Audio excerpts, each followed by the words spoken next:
बहुत चिंताजनक है और जिस तरह से लॉ एंड ऑर्डर इस राज्य में इन क्राइसिस मोड में, और मैं इस सरकार का खंडन करती हूँ, निषेध करती हूँ। और महाराष्ट्र में क्राइम अगेंस्ट वुमेन बढ़ता जा रहा है। केंद्र सरकार का डेटा कहता है कि महाराष्ट्र में क्राइम बढ़ा जा रहा है। कल की बलात्कार की जो घटना हुई वो बहुत संवेदनशील तरह से हम सबने उसको देखना चाहिए, क्योंकि एक बच्ची है, हमारी देश की बच्ची है वो, और उसकी जिम्मेदारी हम सबकी है। लेकिन जिस तरह से इस सरकार ने जब पहली बार कंप्लेन आई, उस कंप्लेन के बारे में शायद कुछ ठीक से एक्शन नहीं ली गई, तो इसका जवाब शिक्षा मंत्रालय ने देना होगा कि आपने कुछ क्यों नहीं किया। उसकी इंक्वायरी होनी चाहिए। पुलिस स्टेशन में 12 या 18 घंटे वो पेरेंट्स घूमते रहे, उनको न्याय नहीं मिला। और उसके बाद जो स्कूल का मैनेजमेंट है, उस स्कूल मैनेजमेंट ने इस पे एक्शन क्यों नहीं ली। तो ये बहुत गंभीर मामला है और ये एक ही बच्ची नहीं है, बहुत सारी बच्चियां ऐसी स्कूल में हैं। मैं सरकार को और महाराष्ट्र के मुख्यमंत्री को विनती करती हूँ कि एक फास्ट ट्रैक कोर्ट जो उन्होंने कहा है, लेकिन ऐसी एक घटना आगे फिर न हो, इसलिए पुलिस को ज्यादा आपने अलर्ट रखना चाहिए।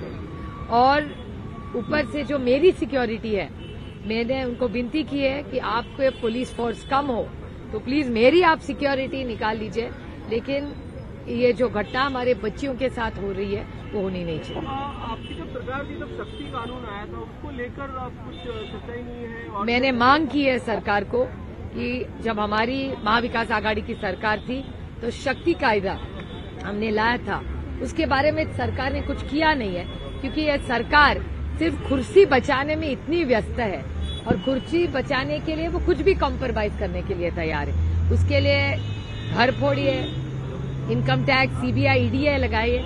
इस देश में ईडी की ज्यादा लोगों को दिक्कत है, लेकिन महिला सुरक्षितता के लिए इस सरकार को टाइम नहीं है।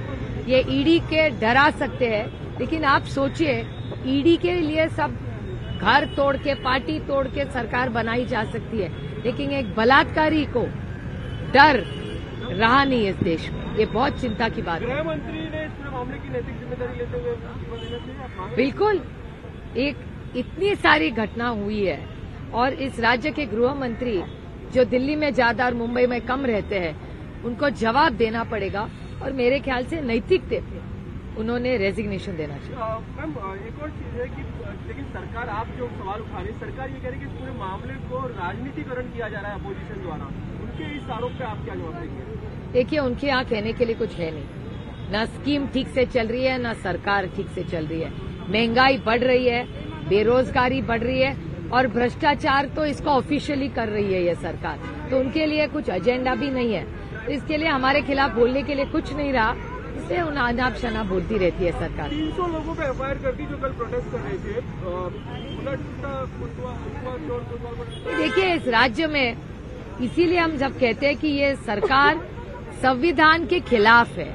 इस संविधान में भारत रत्न डॉक्टर बाबा साहेब अम्बेडकर जी ने जो संविधान इस देश को दिया, उस संविधान में रास्ते पे उतर के हम सब आंदोलन करने का अधिकार हमें संविधान ने दिया है।